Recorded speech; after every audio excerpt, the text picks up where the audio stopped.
大家好，今日係2025年嘅9月14日，尋日咧9月13日，英國咧有大型嘅反移民集會示威喎。咁嗰個活動咧就其實係叫團結英國活動嘅。咁我見到咧好多人拎住英國嘅國旗啦，即係個米字旗啦。咁啊，第一、第二咧就係拎住咧呢個嘅威爾斯國旗。第三咧就係拎住呢個嘅聖 George Flag 呢個英格蘭國旗。咁近來咧英格蘭國旗咧就係被視之為咧同呢個嘅團結英國活動咧一個標誌啊。點解咧？因為佢本身係十字架啊嘛。其實呢個嘅英國嘅國旗或者係英格蘭國旗，以及好多歐洲嘅國家嘅國旗，都係同十字架、十字軍或者係呢個耶穌基督嘅信仰係有關係噶嘛。咁所以咧變成咗攞住呢個國旗咧，就有一個好大嘅象徵意義。點解咧？其實呢個活動咧本身咧就已經 call 咗好耐噶啦，但係遇到呢個美國嘅政治演說家 Charlie Kirk 嘅遇刺事件，所以咧由呢個嘅政治活動變成一個悼念活動，有好多人相對係和平嘅。咁呢個比起之前嘅 Black Lives Matter 美國全國嘅暴動今次呢個事件咧就冇引發到美國暫時冇全國嘅暴動。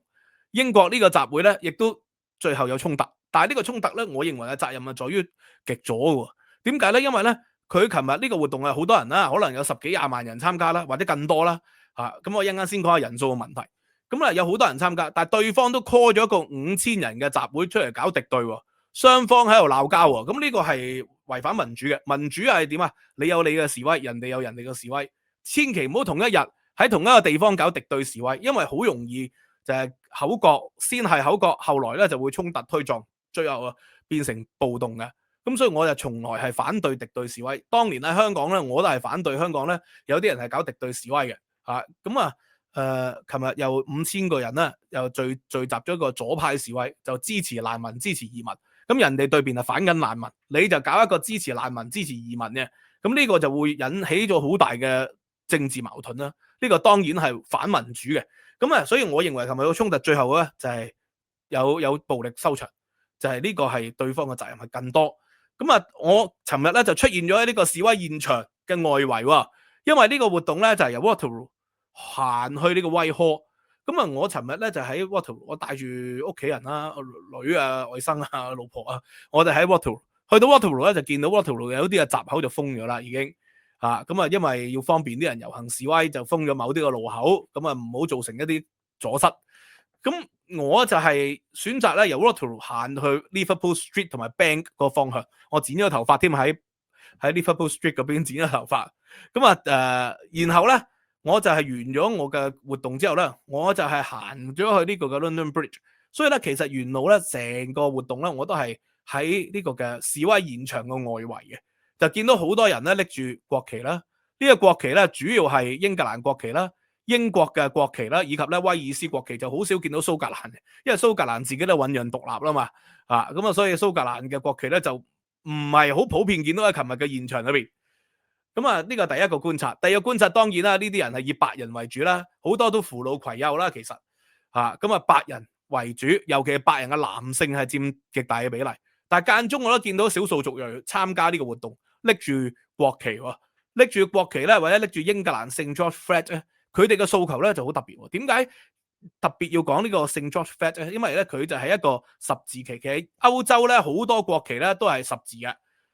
即係瑞士挪威等等等等，都係咧同呢個十字有關係。瑞典點解咧？因為歐洲咧就係羅馬信奉咗呢個基督教之後咧，佢將基督教帶到去整個歐洲嘛，去到整個白人嘅社會啊嘛。咁所以呢個歐洲白人社會咧就基督教化，係過去2000年嘅歷史主旋律。所以變成咗咧，尋日呢個活動或者英國近年咧所謂嘅呢個右派、極右派嘅活動咧，都係同呢個基督教咧嘅保守主義咧係結合起嚟。佢哋就反對英國伊斯蘭化，而英國近10幾年咧的而且確伊斯蘭化。點解咧？呢個咧同過去10幾年地緣政治有關。自從茉莉花革命之後咧，就出現咗好多難民湧咗去歐洲。後來咧，敍利亞政府咧就為咗防止茉莉花革命嘅翻版佢就大規模鎮壓敍利亞嘅反抗運動。但係問題敍利亞咧，佢就同北非又唔同。北非咧嗰啲反抗者咧，好多都係自由主義者嚟嘅，然後就反對獨裁政府。但係敍利亞就唔同，敍利亞個獨裁政府咧，呢個嘅佢係一個獨裁，但係佢係親西方嘅獨裁者嚟，而佢嘅反抗者咧就係極端伊斯蘭教嗰啲人嚟喎。結果咧就有一個親西方嘅獨裁者鎮壓一啲極端伊斯蘭主義嘅人。咁所以敍利亞嗰啲難民湧去歐洲，有唔少湧咗嚟英國啊，其實就係極端伊斯蘭教派。呢個係好好笑啊！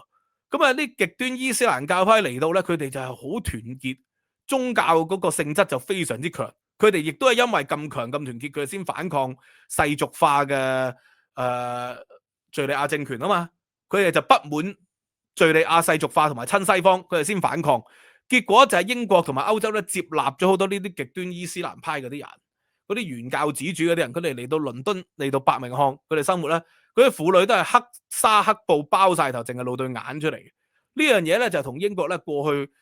百幾年嘅移民發展係唔同啦。以前嘅移民咧，佢哋嚟到咧都係低調生活嘅，佢哋嚟到咧都係會信奉翻主流嘅宗教，加入呢個 Church of England 啦。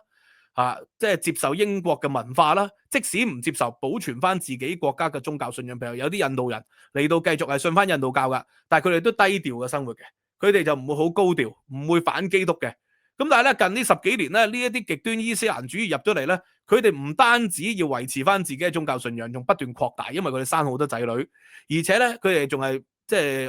要求英國主流社會係要接納佢哋嘅信仰喎。所以連打針咧、打疫苗咧，人哋都問定你喂係咪穆斯林啊？因為有一啲針咧，可能咧係有啲豬油嘅成分喺裏邊喎，或者用啲豬嘅嗰啲，我就唔係熟科學啊，但係反正同豬有關係噶啦，就變成咗主流社會要遷就呢啲少數派。咁呢個就同以前個概念互相尊重係有啲唔同啦。以前係互相尊重啦，你尊重人哋，尊重你。而家咧就好似一面倒要保護啲弱勢，因為咧過去嗰十幾廿年咧，左派思維就強調要包容、多元、平等啊嘛。咁包容、多元、平等當然係好事嚟啦，但係極端化咗嘅包容、多元、平等就變成咗咧一個叫挑戰與回應啊。壓力越大咧，就反抗越大。個社會就極左，你唔包容同性戀，唔包容跨性別啦，唔包容呢個宗教多元啦，佢哋就會追擊你喎。咁啊追擊下咧，而家咧極左思維咗一段長時間啦，變成咗極右又興起嚟。咁所以咧，琴日個示威咧，可以話係一個即係被定義為 far right 一個極右嘅。咁一陣間先解釋點解啲人會定義極右啊？因為有啲人就話點解你成日咁中意分左右啊？分左右唔係我哋想分嘅，係啲極左嗰啲人咧就稱嗰啲人做極右，然後極右嗰啲人咧互相稱做極左。咁所以咧，大家互相咧標籤對方係 far right、far left， 咁不斷咁標籤。咁所以咧，我哋討論問題有責任分清咧咩叫左中右啊？左右紅藍綠啊，係點樣？咁咧。嗱，好笑啊！琴日個活動度都有幾多人參加咧？有啲報道話有300萬 3 million， 有啲人話1 million。咁咧，警方咧就話冇咁多，好多主流媒體咧就形容大概係11萬至15萬啦。咁啊，然後有啲人即刻話咁少，點會啊？一定係嗰啲左媒左膠，而家好中意有啲人快唔同意見就話佢哋係左膠噶嘛。咁我哋睇睇唔同嘅報章點樣定義啦。因為咧英國唔同嘅報章，喂，點解叫左？點解叫右咧？你係睇睇喎。嗱，譬如話呢個衛報，一般嚟講咧就稱之為係左派報章嚟嘅，紅色就叫左派。呢個鏡報又係左派嘅，獨立報咧，獨立報叫中間派，中間派咧就比較平衡啦，左右報道都有嘅。The Times 咧，呢個 The Times 咧就係右派喎，而呢個電訊報咧就非常之右添嘅，然後 The Sun 咧亦都係右派嚟嘅，非常右嘅。每日呢個每日報就非常之右嘅。呢個每日郵報同埋每日呢個嘅時報都係非常之右嘅。咁所以咧唔好一講咧就話係左派應該右派，無論咧琴日左派定右派咧，大概都話係11萬至15萬。我琴日出現咗喺個集會現場咧，因為我以前係經歷過香港嗰啲所謂50萬人遊行啊、100萬人遊行啊，即係嗰啲係水泄不通到不得了啊！尋日仲未去到水泄不通，地鐵、火車站都係咧比較即係人多，但係咧同平時翻工嘅時間比咧都係少過翻工時間嘅，都係少過翻工時間，就未去到完全水泄不通。咁所以咧，我即係估計10幾20萬應該係有嘅。咁但係呢個都唔係好重要，重要就係咧點解有咁多人會行出嚟去反移民？呢個係一個實際嘅問題啦，就係財政問題。因為好多人咧對佢嚟講，喂，你翻工勤勤力力，你要交稅。即係動輒英國都要交2成嘅稅，仲要交呢個嘅 NI 8%，咁即係30%嘅支出咧一個月啊，即係扣除免稅額之後，30%嘅支出咧就要俾政府嘅，仲未計嗰啲市政稅啊，其他嗰啲古靈精怪嘅稅項，仲有無數嘅稅項啦，譬如話你嘅車就有路稅啊，各方面。咁所以咧，好多人咧就要交咗好多稅，但係咧最後嗰啲錢咧會落咗喺邊度咧？落咗喺難民度，落咗啲非法入境者度。咁咧，世界上好多國家非法入境者都係一個罪嚟噶，非法入境者要即刻坐監嘅，或者驅逐嘅。但係咧，因為英國係簽訂咗歐洲人權公約同埋國際人權公約，對於咧難民咧係要有庇護嘅。咁難民要有庇護，其實係國際人權共識。但係問題咧，好多人點樣定義咩叫難民，咩叫唔係難民咧？嗰啲國家戰亂走出嚟嘅係咪代表就係難民咧？咁啊，其實更多係經濟移民。我話咧嚟得英國嘅其實大部分都係經濟移民，因為咧佢哋嚟英國，尤其係坐艇嚟嘅，係要經歐洲嘅。如果你經得歐洲，就可以留喺歐洲度做難民嘅咯。因為喂，布魯塞爾就係歐盟總部嚟噶，你去到歐洲其實任何一個國家都可以申請難民庇護。如果你真係難民嘅，但係佢哋咧就偏偏就要去到法國，去到比利時邊境。再坐小艇嚟，其實就係經濟移民。因為咧喺英國咧，就第一佢哋嘅仔女可以享受英語嘅教育，佢覺得更加容易適應。佢哋本身未必接受到法語啊、德語嘅教育，佢哋就選擇嚟英國，或者咧再遠啲，有一啲咧就去愛爾蘭添。咁啊，既可以攞歐盟嘅身份，亦都可以有英語嘅教育國家。所以其實呢啲大部分都係經濟移民，而咁多納稅人就要攞佢哋嘅錢去補貼呢啲經濟移民。咁佢哋嚟到咧，就第一要住酒店啦，啲人就話佢哋住3星4星酒店啦，而好多人交稅咁辛苦，就要俾貴租，佢哋就可以住得更好嘅待遇。咁呢個其一，其二啦就係當佢哋入咗籍之後，佢哋屋企人又會繼續攞福利，咁變成咗對政府一個長期嘅財政支出，導致有英國咧或者歐洲好多國家咧嘅政府係不勝負荷。呢個係實際嘅原因，呢個第一點。第二點係文化上咯，文化上咧就係佢哋入到嚟。變成咗咧，對英國嘅傳統文化、基督教嘅信仰係一種咧，即係佢哋認為係一種入侵嚟嘅，認為係一種咧抵觸嚟嘅，變成咗咧主流社會要遷就佢哋，要睇住嗰個學校咧。以前咧就係基督教學校啦，而家咧就因為多元共融啦，又要教下光明節啊，又要教下呢個嘅佛教嘅信仰啦，然後咧又要花啲時間咧講穆斯林嘅信仰啦，就變成咗咧多元咗咯個社會，因為有一啲學校，尤其是一啲東倫敦或者伯明翰啊、Coventry 啊呢啲咧，就幾乎咧就變成咗學校咧，由伊斯蘭教穆斯林嘅學校人數咧係越嚟越攀升，所以變成咗本地嘅白人咧社會覺得好不安，佢哋又出現咗呢種思潮，就係反移民思潮。咁反移民有啲香港人咧就話唔緊要，佢哋係反穆斯林嘅啫，反難民嘅啫，反啲窮人嘅啫，唔反其他嘅，其實就唔會喎，因為呢個係一個蔓延性嘅情緒嚟喎。佢哋一開始當然係反對穆斯林啦，反對嗰啲難民啦，但係漸漸咧，英國嘅改革黨就係佢哋呢一批人嘅一種結晶嚟嘅代表，其實同時間係反對高端嘅移民，佢哋要求咧呢啲公司請外國人咧要交更重嘅稅，其實就係所有外來者咧佢哋都要反對。簡單嚟講就係本地優先、白人優先，就係 Reform UK 背後嘅邏輯。當然呢個邏輯咧。即係支持定唔支持咧，就睇你自己嘅身份立場。如果你係本地人白人，你梗係支持噶，本地優先白人優先。但係唔係嘅，你唔係嘅，你可能係印度裔嘅後裔嘅，你又可能未必會支持。咁呢個就變成咗一個立場，屁股決定腦袋嘅結論。咁所以到底呢個嘅 far right， 喂，有啲香港人又話我哋都支持 far right 嘅，甚至乎形容今次係一個英國人嘅一種覺醒，或者叫反覺醒啊 ，anti-woke。因為覺醒就係左派所用嘅一個詞彙嘛，就係反覺醒嚟嘅。呢個我用一個比喻啊，不恰當嘅比喻咯，可能係就等於農場裏邊嘅雞仔就支持 KFC， 話佢煮得好食，係咪有多少嘅關聯咧？但係 anyway 咧，我哋回到去英國或者歐洲嘅政治現實上面，呢一種 far right 嘅情緒咧就不斷抬頭，不斷顯現。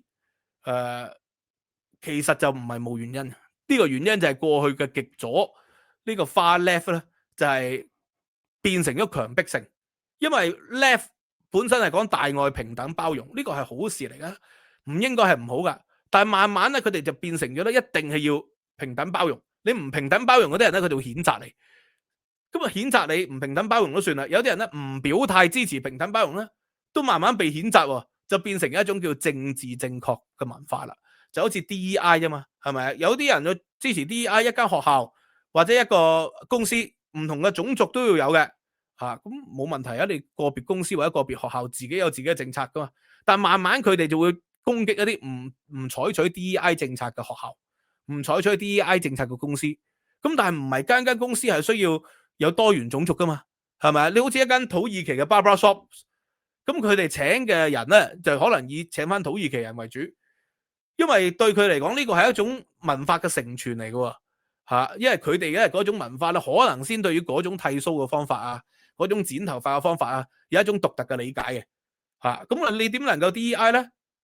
點能夠逼嗰啲人咧？譬如話日本人嘅壽司鋪，佢哋請翻日本嘅移民做壽司，呢個係一個對飯團嘅理解，對飲食文化理解。你夾硬要請洋人、請黑人、請唔同嘅種族咧，喂，佢哋對嗰個飯嘅理解唔一樣嘅。譬如話咩叫手握飯咧？點解個溫度一定要微暖咧？喂，喺英國本地嗰啲壽司鋪啊，嗰啲結晒冰嘅飯，佢哋都覺得係可以做壽司喎。即係呢個喺日本人嚟講，結晒冰嘅飯做壽司係一種文化嘅恥辱嚟噶嘛。咁所以變成咗唔同嘅公司有唔同嘅信仰喎，其實有唔同嘅氣氛，有唔同嘅需要嘅。正如喂，你一個黑人嘅蘇寧音樂嘅一個樂團，係咪一定要加幾個中國人落去先得咧？你 NBA 又唔見一定要留翻啲位俾白種人，唔一定要留翻啲位俾黃種人，係咪？唔留翻個位俾印巴裔人士，唔按照呢個人口嘅比例啊？英超點解唔敢做啊？咁所以變成咗咧呢個極左思潮，最後引嚟有極右嘅思潮反彈，但係咧即係呢個對民主社會當然有好大嘅挑戰啦，因為民主咧就係本身咧係要取法乎上，但係要達乎其中噶嘛咁要揾一個中間點嘅，但係咧極左同極右係互相不能夠容忍，互相不能夠咧包容喎，咁所以個社會就變咗撕裂啊嘛內戰嘅邊緣啊嘛，而家呢個民主就係岌岌可危嘅原因就係咁樣。本身咧英國嘅社會就係有唔同嘅政治光譜啦，譬如話傳統嘅保守主義，保守主義咧其實就嚟自英國噶無論係 Adam Smith 啊、Ricardo 啊或者係好多啟蒙嘅政治思想家，佢哋咧都係同呢個傳統保守主義有關。同樣道理，左派嘅思潮同歐洲同英國亦都有關啦。講天賦人權啊、洛克啊呢啲人咧就係傳統嘅左翼，講普世價值嘅保守主義係講咩咧？係講秩序、傳統、漸進係講呢樣嘢。所以英國嘅保守黨其實就繼承呢種保守主義啊嘛。但係近年咧，近呢幾十年咧，美國嘅保守主義就結合咗基要派，所以基督教保守主義，佢哋講呢個家庭倫理係要合乎基督教嘅信仰啦，一夫一妻啊，男同女啊，要反對墮胎。所以美國咧 Charlie Kirk 咧，佢就唔係真正嘅保守主義，唔係一個 classical 嘅保守主義，而係一個結合咗基督教嘅保守主義。咁所以 classical 嘅保守主義咧，其中去到近代最大嘅大名嘅大師就係海耶克啦。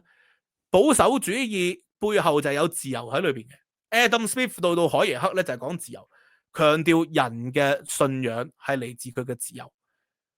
所以你海耶克主義咧就覺得你同性又好，異性又好，雙性又好，咩都好啦，係你嘅自由。墮胎又好，唔墮胎又好，係你嘅自由。只要你嘅自由唔好侵害到人哋嘅自由咧，就可以接受噶啦。呢個就係傳統保守主義、自由主義嗰個定義。但係而家美國特朗普嘅陣營，佢哋嗰種咧就係基要派嘅保守主義，其實結合埋反智論即係譬如話呢個反疫苗啦，亦都反專家。咁呢種反智論咧，就係用常識嘅覺醒去反對專家嘅權威，認為嗰啲專家係收錢嘅，背後有 agenda 嘅，甚至乎有好大嘅利益團體嘅，就用一種咧懷疑科學、懷疑咧呢個嘅研究、懷疑學者嘅方法去結合咗基要派、保守主義三種糅合出嚟嘅一種新嘅保守呢種特朗普式嘅保守主義。咁所以喺 Reform UK 咧，其實就係同呢一種咧特朗普式嘅保守主義咧係結合咗，就出現咗 Reform UK 呢種嘅情況。嗱，你再擺翻英國嘅政治環境啦，英國咧人口老化，如果唔要移民咧，英國嘅經濟係崩壞嘅。近呢10幾年咧，英國經濟 GDP 咧都尚有些少增長，其實就同移民有極大嘅關係。但係因為呢種咧極端嘅保守主義咧，或者叫極右情緒咧就係興起咗，所以就要脫歐啊！脫歐其實就係希望擺脫咗歐洲嘅一種全球化啊嘛，而得出嚟嘅一種結果啊嘛。脱歐唔緊要，你脱歐咧都要有其他方法去補救啊嘛。但係結果就冇 Boris Johnson 領導下嘅脱歐運動咧就係硬着陸咗。咁結果佢哋就自食其果啦，因為咧社會經濟係馬上停擺，你冇歐洲人湧入嚟去做服務性嘅工作，英國本地白人又唔願意做喎，佢哋寧願攞福利都唔去做啦，梗係嚇咁，所以咧喺 Boris Johnson 上台之後咧，面對住一個政治嘅現實，佢咪大開中門咯，去放嗰啲即係北非兄弟印巴兄弟嚟去補充翻啲勞動力，因為冇咗東歐人入嚟啊嘛，喺21年之後，所以 Boris Johnson 就喺21年，佢作為一個脱歐派嘅大將，脱歐派嘅大將就係希望反全球化啦，希望英國可以自主啊嘛，但係點解變成最後咁嘅結局啊？就係因為要面對政治現實咯，因為冇人工作啊嘛，真係你又做唔到完全機械化啦，你就要放嗰啲人入嚟，所以英國嘅經濟先至有輕微嘅增長喺嗰幾年，免得咧脱歐之後咧完全整個經濟咧係倒退幾十年。咁但係問題咁樣唔係冇後果，咁樣有後果噶嘛？個後果就係嗰啲人入嚟係雖然補充咗勞動力，但係佢係帶埋家眷嚟喎，帶埋家眷嚟咧變成咗公立學校唔夠位啦 ，NHS 大排長龍啦。文化上又出現咗文化嘅碰撞衝突啦，咁啊各方面就形成咗今天反移民嘅情緒出現咗，加上就頭先講福利嘅問題啊、難民酒店嘅問題啊、社區矛盾嘅問題啊，呢個咧係越嚟越激化，越嚟越尖鋭喎。咁所以而家 Reform UK 要上台啦 ，Reform UK 咧就話要趕走100幾萬嘅移民，要大幅減稅。咁呢啲理論上咧聽落去咧都係一個好嘅政策嚟，但係就好似當年 Reform UK 嗰班人嘅前身主張脱歐一樣，呢個係無序嘅發展嚟噶嘛，唔係真正嘅保守主義。保守主義係漸進、連續嘅改革，維持傳統同埋維持秩序。即係如果你一下咧趕走晒所有移民，趕走晒100萬嘅移民，第一就會出現咗即係漫長嘅司法覆核同埋官司啦。呢個最後令到國庫係虛耗嘅嗱，咁你可以強行立法嘅。如果假設 Reform UK 攞到6-7成嘅選票，可以強行立法嘅。但上議院嗰啲人仲係保守黨同埋工黨喎，上議院係可以駁回喎，上議院可以作為一個最高嘅法院可以駁回喎，結果就會導致上下議院撕裂，呢個係會導致英國嘅財政徹底崩壞。呢個第一，第二啦，同時間咧，佢哋主張減稅，減稅梗係好啦，係咪啊？我都係肯定係舉腳支持嘅，但係問題係英國嘅財政底下，如果你減稅咧，你就一定要大幅削減福利。咁我都相信 Reform UK 會削減福利，但係實際上除咗削減福利之外咧，英國仲有一個極大開支就係債券。如果你減稅咧，債券就可能利息急升嘅，最後英國個幣值可能因此會破產。或者就算唔破產都會大幅貶值，所以擁有英國資產嘅人咧，如果期待 Reform UK 上台咧，可能你嘅資產會大幅貶值喎，你稅慳咗，但係資產會大幅貶值，咁呢個咧係對英國作為國際金融中心呢個極大嘅打擊，所以我哋要搞清楚保守黨咧係代表住一個務實嘅保守主義，繼承咗海耶克啦，因為戴卓爾當年係有海耶克嘅即係作為一個國師去指導啦，咁所以咧戴卓爾去到卓慧思、辛偉誠咧，都係呢種保守主義，就係漸進嘅改革。咁保守黨時期咧，難民都急增啦，但係保守黨馬上係修訂咗搞盧旺達計劃噶嘛，因為嗰啲難民嚟到，如果佢即刻遣返佢去盧旺達，喺盧旺達度做審查，咁喂盧旺達嘅生活喺難民營咧，仲可能大鑊過佢哋原本喺尼日利亞、喺呢個敍利亞、喺佢哋自己嘅國家噶嘛，佢哋就會選擇唔嚟喎，或者減少嚟。而最後可能漫長審查幾年之後，發覺佢哋根本就唔係難民嚟嘅，就係經濟移民嚟嘅。而事實上，我相信大部分都過唔到呢個難民審查啦，即係唔係參與過政治示威，唔係嗰啲記者吹哨人揭發過嗰啲即係重要嘅事件，唔係黎智英，唔係孫中山。難民就應該係俾呢啲人噶嘛，唔係所有人都可以代表難民嚟噶嘛因為如果所有人都代表難民，資源又唔可能無限運用喎。咁所以喺咁嘅情況底下咧，保守黨其實都閂咗個尾門嘅。結果工黨一上台就廢除咗盧旺達計劃。當廢除咗盧旺達計劃嘅時候，嗰啲難民咪即係無止境地湧入咯。呢個咪造成咗英國財政枯竭一個好實際嘅原因嚟噶嘛。咁而家咧呢個傳統保守黨就代表住係傳統嘅右派。咁左派咧就係工黨啦，即係甚至乎工黨裏邊有極左。而家好彩就係施紀賢係屬於中間偏左嘅。咁啊，同樣道理，中間派咧就有呢、個自由民主黨，佢係中間有啲左傾嘅，呢個對移民咧都係有同情，但係對合法嘅移民就普遍同情，對非法移民咧就冇咁同情，對 BNO 咧就非常之同情，呢、個就係自由民主黨啦。然後就出現咗極左綠黨啦，當然就係而家仲有極右咯，極右就 Reform UK 出現咗，佢就係結合咗咧反智論，結合咗基督教保守主義，結合咗呢個嘅民粹主義嘅一種極左思維。咁佢嘅減稅政策我係同意嘅，佢對於難民嘅政策我都同意嘅，但係佢對於移民合法移民咧都係用強硬嘅政策，主張公司咧要收重稅。咁呢樣嘢咧係對英國經濟咧徹底嘅威脅嘅，因為好多跨國企業就係需要請外人啊嘛，佢啲專才，佢都做 IT 嘅，做 AI 嘅，喂，甚至乎啲足球隊嘅，喂，英超有幾多係請外援啊？請阿根廷啊，請巴西啊，喂，你要收佢重稅喎，變成咗呢個係咪對英超嗰啲競爭力會有大大削減啊？其實就係一個社會你要發展，你梗係要精英，要國際化，底層咧就最好咧，好似新加坡咁，